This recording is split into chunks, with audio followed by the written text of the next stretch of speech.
बिस्मिल्लाहिमिनश्शैतानिर्रजीम बिस्मिल्लाहिर्रहमानिर्रहीम अस्सलामु अलैकुम वरहमतुल्लाहि वबरकातुहू। मैं हूं आपका मेज़बान हकीम लियाकत अली खिची और आप देख रहे हैं हमारा यूट्यूब चैनल हर्बल वर्ल्ड। और आज का हमारा मौजू है जी कि तेज़ाबियत क्या है, ये कैसे पैदा होती है और इसका असूल इलाज क्या है। दोस्तों, मुआलजीन ही क्या, आम अफराद भी और मुआलजीन भी तेज़ाबियत को समझने में बहुत ज़्यादा गलतियां करते हैं, जिसकी वजह से ये मर्ज़ जो है, ये अज़ियत जो है वो दुनिया भर में तकरीबन 95% 95% लोगों में पाई जाती है। तो अपने टॉपिक की तरफ बढ़ने से पहले आपसे गुजारिश है कि अगर आपने हमारा ये चैनल सब्सक्राइब नहीं किया तो जल्दी से इसे सब्सक्राइब कर लें और साथ लगे घंटी के बटन को भी दबा दें, ताकि तिब व सेहत के मौजू पर हर नई आने वाली वीडियो आपको सबसे पहले मिल सके। इसमें हम आपको तेज़ाबियत कैसे पैदा होती है ये बताएंगे और इसका असूल इलाज भी बताएंगे, और इसके समझने में जो गलतियाँ की जाती हैं, बहुत बड़ी गलती की जाती है, उससे भी हम आपको रोशनास कराएंगे। तो सबसे पहले हम तेज़ाबियत की तारीफ़ कर लेते हैं जी कि तेज़ाबियत एक ऐसा अज़ाब है जिसने दुनिया के 95% लोगों को अपनी लपेट में लिया हुआ है, और इसके अज़ाब से खौफज़दा शख्स हमेशा का मरीज़ बन जाता है। तेज़ाबियत का बढ़ जाना कोई ख़तरनाक मर्ज़ नहीं है, लेकिन इसका एहसास ख़तरनाक ज़रूर होता है, और इसके एहसास में मुब्तला शख्स कायनात की किसी नेमत को भी नहीं खा सकता। आज की इस वीडियो में हम आपको ये बताएंगे कि तेज़ाबियत क्या है, ये कैसे पैदा होती है और इससे कौन कौन सी अलामात पैदा होती हैं और इसका इलाज हम किन असूलों पर कर सकते हैं। इसमें सबसे पहले हम तेज़ाबियत से पैदा होने वाली आपको मोटी मोटी अलामात बता देते हैं, ताकि आपको तेज़ाबियत को समझने में आसानी रहे। इसके बाद हम आपको तेज़ाब और तेज़ाबियत यानी एसिड और एसिडिटी में भी फ़र्क बताएंगे, ताकि आप इस बुनियादी फ़र्क को भी समझ लें। तो तेज़ाबियत की अहम अलामात में सीने, पेट और गले में शदीद जलन, अबकाई, खट्टे डिकार, जिसमें भारीपन महसूस होना, खाना खाने को जी ना चाहना, जी मत लाना, शिद्दत की हालत में कै आना, और इस कै में खून का आना भी शामिल हो सकता है। और इस तेज़ाबियत से ही शरियानों का सुकेड़, कोलेस्ट्रोल, यूरिक एसिड ऐसे मादे भी बढ़ जाया करते हैं। तो अब सबसे पहले हम आपको सबसे पहले ये समझ लें कि ये जो तेज़ाबियत है, ये कहा जाता है कि ये तेज़ाब से ही निकली है। इसलिए बहुत सारे लोग इस तेज़ाब को कम करने की कोशिश में लगे रहते हैं, जैसा कि डॉक्टर हजरात करते हैं कि तेज़ाबियत में वो कहते हैं जी कि एसिड बढ़ गया है, और इस एसिड को कम करने के लिए वो अल्कली नुमा अद्वियात देते हैं, जैसा कि ओमेप्राज़ोल हो गया। इसलिए एक साइंस का असूल समझ लें कि तेज़ाब भी अगर बढ़ गया है ना जिस्म में, तो इसका इलाज भी अल्कली नहीं है, क्योंकि अल्कली से अगर हम तेज़ाब को न्यूट्रलाइज करेंगे तो ये आर्जी अमल होगा। ठीक है, तेज़ाब को हमेशा के लिए न्यूट्रलाइज करना है तो हमें नमक बढ़ाना होगा, लेकिन चूंकि वो लोग नमक को न्यूट्रल मानते हैं, ठीक है, और तेज़ाब को अल्कली से न्यूट्रलाइज करने की कोशिश करते हैं, जिसके लिए फिर सारी उम्र जो है वो मरीज़ को अद्वियात खाना पड़ती हैं। अब हम कानून मुफरद अज़ा के हवाले से आपको तेज़ाब और तेज़ाबियत में फ़र्क बता रहे हैं, इसके बाद इसका इलाज असूल भी बताएंगे। तो दोस्तों, इसमें नंबर 1 पर आप देखें कि तेज़ाब एक तबाई मादा है जो इस वक्त पैदा होता है जब हम ग़िज़ा खाते हैं। तो ये तेज़ाब ग़िज़ा को नरम करता है, ताकि मैदा इस ग़िज़ा को बआसानी पीस कर कैलूस व कैमूस में तब्दील कर सके, जिसने आगे जाकर खून बनना होता है। जबकि तेज़ाबियत एक गैर तबाई मादा है जो किसी भी खिल्त यानी बलगम, सौदा और सफरा में उस वक्त पैदा होता है जब इनमें ताफुन पैदा होता है। यानी तेज़ाबियत किसी खिल्त में ताफुन के बाद पैदा होने वाली सूरत हाल गैर तबाई सूरत हाल का नाम है। नंबर 2 पर देखें तो तेज़ाब मुहर्रिक उज़लात है, यानी तेज़ाब उज़लात को हरकत देता है, तहरीक देता है। और इधर देखें नंबर 2 पे तेज़ाबियत को देखें तो तेज़ाबियत जो है ये हमारे जो आज़ा हैं, दिल, दिमाग और जिगर, इनमें सोजिश पैदा करती है। इधर आ जाएं जी नंबर 3 पर, तेजाब जरासीमों को मारता है और जरासीमी अमराज से बचाता है। यानी तेजाब जरासीम कुश है, ये जरासीमों को मारता है, जिसकी वजह से जरासीम इंसानी जिस्म में अमराज पैदा नहीं कर सकते। जबकि नंबर 3 पर तेजाबियत में देखें तो तेजाबियत एक गैर तबई चीज़ है, ये जरासीमों को पैदा करती है, जिससे जरासीमी अमराज हमारे जिस्म में पैदा हो जाते हैं। यानी तेजाब अगर जरासीम कोश है, जरासीमों को मारता है, तो तेजाबियत जरासीमों को पैदा करती है, पालती है। नंबर 4 पर देखें तो तेजाब प्रोटीन वाली ग़िज़ाओं से पैदा होता है, मसलन मछली हो गई, सेब हो गया, अंगूर हो गया, तमाम तुर्श फल जो हैं उनसे तेजाब पैदा होता है। ये प्रोटीन वाली सौदावी ग़िज़ाएं हैं। और अगर नंबर 4 पर देखें तो तेजाबियत अखलात के ताफुन से पैदा होती है। यानी तेजाब सौदावी ग़िज़ाओं से पैदा होता है और तेजाबियत अखलात के ताफुन से पैदा होती है। ठीक है। नंबर 5 पर देखें तो तेजाब से उजलाती रूह पैदा होती है और इस रूह से फोर्स जैसी कुव्वत पैदा होती है और ये कुव्वत कल्ब उजलात को उनके आफाल को अदा करने में मदद देती है। जबकि तेजाबियत में देखें नंबर 5 पर तो तेजाबियत से रीह पैदा होती है, ठीक है, जो कि गैर तबाई चीज़ है, जिससे जिस्म में रीही अमराज पैदा होते हैं। इधर आ जाएं जी नंबर 6 पे, तेजाब से साले हरकत पैदा होती है। यानी जब तेजाब पैदा होता है तो ये उजलात को हरकत कराता है और उजलात की हरकत से हमारे जिस्म के जो फासिद मादे हैं, जैसा कि पेशाब हो गया, पखाना हो गया, पसीना हो गया, ये जो हैं ये उन मादों को जिस्म से खारिज होने में मदद देता है। ठीक है जी। अगर इधर देखें तेजाबियत में तो तेजाबियत से सोजिश और सुकेड़ पैदा होता है, तंगी पैदा होती है, जिससे फासिद मादे हमारे जिस्म में रुककर अमराज का सबब बनते हैं। तो अब आपको ये तय हो गया होगा, आपने देख लिया होगा कि तेजाब और तेजाबियत में क्या फ़र्क है। ठीक है। जबकि बदकिस्मती से समझा यह जाता है जी कि यही तेजाब ही जो है वो अमराज पैदा कर रहा है। ठीक है, ऐसा नहीं है। तेजाबियत एक अलग चीज़ है और तेजाब एक अलग चीज़ है। ठीक है। और इसमें जो एलोपैथी में हमने पढ़ा कि वो तेजाबियत को तेजाब की गैर तबाई सूरत तस्लीम करते हैं और इसका इलाज अलकली से करते हैं, मसलन ओमेप्राजोल, लेकिन ये भी साइंसी असूल जो है वो गलत है। अब हम आपको कानून मुफरद अज़ा की मदद से जो है वो तेजाबियत को बयान करेंगे। तो एक बात आप ध्यान से समझ लें, ये है हमारी ग़िज़ा। ठीक है, हमने ग़िज़ा खाई, ये अखलात में तब्दील हो गई।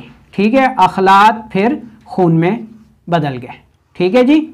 अब खून जो है वो दिमाग, दिल और जिगर इनको इनकी मुतलका ग़िज़ा देगा।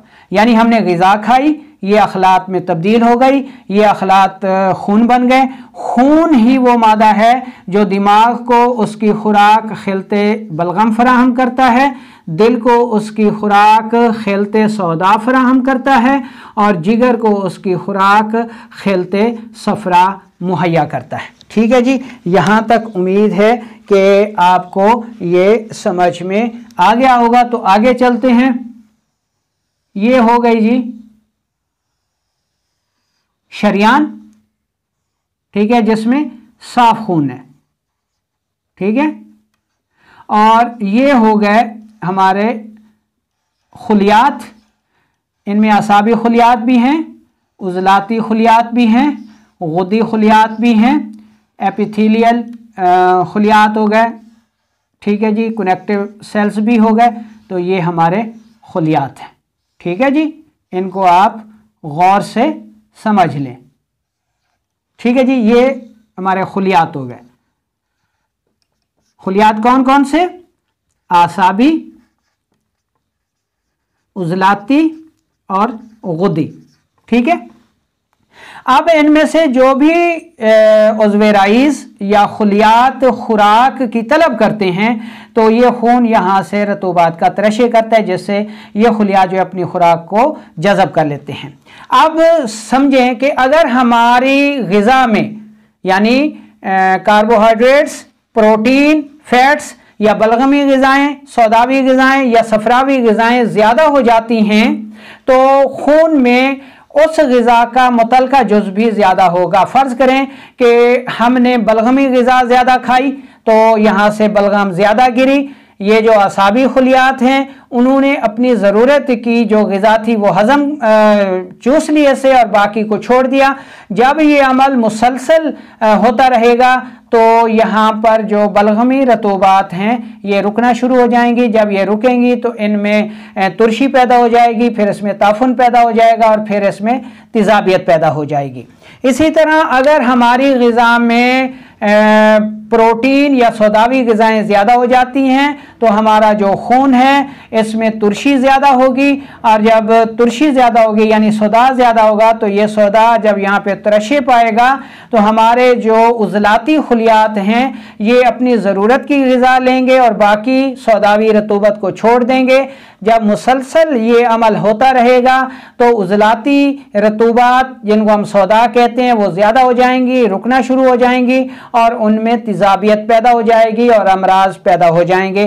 तो ये तेज़ाबियत की दूसरी सूरत थी। इसी तरह अगर हमारी ग़िज़ा में फ़ैट्स या सफरावी ग़िज़ाएँ ज़्यादा हो जाती हैं तो हमारे खून में फ़ैट्स और जिगर व गुदत की ग़िज़ा ज़्यादा बनेगी। खून यहाँ इन सफरावी रतूबात का तरशे ज़्यादा करेगा, लेकिन जो गुदी खुलियात हैं वो अपनी ज़रूरत की ग़िज़ा जज़ब करेंगे, बाकी को छोड़ देंगे। और अगर ये अमल मुसलसल जारी रहेगा तो ये सफरावी रतूबात यहाँ रुक कर मुताफ़न हो जाएंगी और उनमें तेज़ाबियत पैदा हो जाएगी।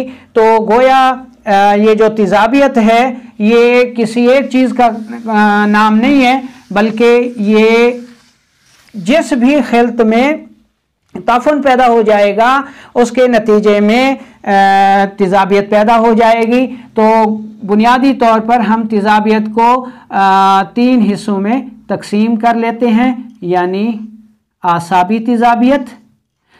इसमें हम आपको सिर्फ मोटा मोटा असूल इलाज बताएंगे, उसको देखकर बाकी तमाम अतिबाए कराम अपना असूल इलाज तरतीब दे सकते हैं। नंबर 1 पर आसाबी तेज़ाबियत, नंबर 2 पर आ गई जी उज़लाती तेज़ाबियत,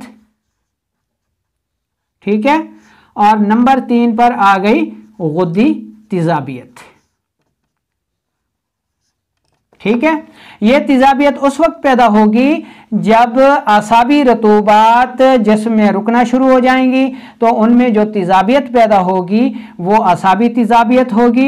इसमें जनाब तबखीर मैदा, ठीक है, पेशाब सफ़ेद, रंगत में सफ़ेद और मिकदार में ज़्यादा और बार बार आएगा, डिकार आएंगे, भूख नहीं लगेगी, ठीक है जी, ब्लड प्रेशर लो होगा, तो ये आसाबी तेज़ाबियत की अलामात हैं, ठीक है। और इसमें जो हम असूल इलाज अपनाएंगे इसमें लौंग, दारचीनी का कहवा, लीमू मिलाकर आप ले सकते हैं। ये सिर्फ असूल इलाज बताया गया है, इसके अलावा कई नुस्खे अतिबाए कराम तरतीब दे सकते हैं। ये आसाबी तेज़ाबियत का इलाज है।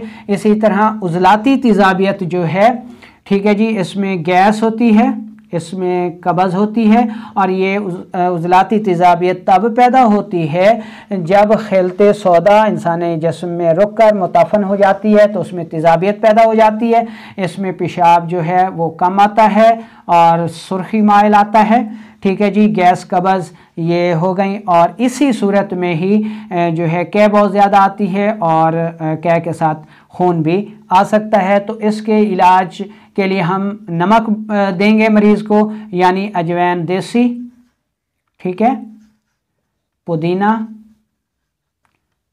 अदरक, नमक, काली मिर्च, यानी आप अजवैन देसी, पुदीना और अदरक का कहवा पी सकते हैं। और अतिबाए कराम, ठीक है जी, इसमें से अपने तौर पर जो चीज़ें चाहें दे सकते हैं। अब आ गई गुद्दी तेज़ाबियत। तो ये तेज़ाबियत तब पैदा होती है जब इंसानी जिस्म में फ़ैट्स या सफरावी रतूबात इंसानी जिस्म में रुक जाती हैं, मुताफ़न हो जाती हैं और उनमें तेज़ाबियत पैदा हो जाती है। इसकी अलामात में पेशाब जो है वो जर्दी माइल आता है, जलन के साथ आता है, ब्लड प्रेशर हाई होता है, ठीक है। इस तेज़ाबियत की ख़ास बात जलन बहुत ज़्यादा होती है, ठीक है जी। तो इसमें असूल इलाज क्या बनेगा? इसमें हमारे पास मुलट्ठी है, सुहागा है, ठीक है, छोटी बड़ी इलायची है और इसके बाद गुले सुर्ख है। ठीक है जी। तो ये जनाब एक असूल इलाज आपके पास आ गया तेज़ाबियत का। तो इसमें हम मज़ीद जो सूरत हाल है इसमें हम आपको बताते हैं, ठीक है जी, कि मुख्तलिफ़ तरीक़ा है इलाज में, इसका इलाज कैसे होगा। दिमागी तेज़ाबियत, कल्बी तेज़ाबियत, ठीक है, और कब्दी यानी जिगर व गुदद की वजह से पैदा होने वाली तेज़ाबियत। ठीक है, इसमें हम सबसे पहले लेते हैं जी तिब यूनानी को। इसमें दिमागी तेज़ाबियत जो है वो खिलते बलगम के ताफुन से पैदा होगी। ठीक है, खिलते बलगम के ताफुन से ये सबब मर्ज होगा। ठीक है, और इसका जो इलाज है वो खिलते सौदा बढ़ाना है। यानी तिब यूनानी के मुआलजीन दिमागी तेज़ाबियत का सबब खिलते बलगम को मानेंगे और इलाज खिलते सौदा को बढ़ाकर करेंगे। अगर कल्बी तेज़ाबियत है तो इसका सबब खिलते सौदा होगा, ठीक है, और इलाज जो है वो खिलते सफरा होगा। और कब्दी तेज़ाबियत यानी जिगर की वजह से तेज़ाबियत, इसका जो सबब होगा तिब यूनानी में वो खिलते सफरा होगा और जो इलाज होगा वो खिलते बलगम पैदा करना होगा।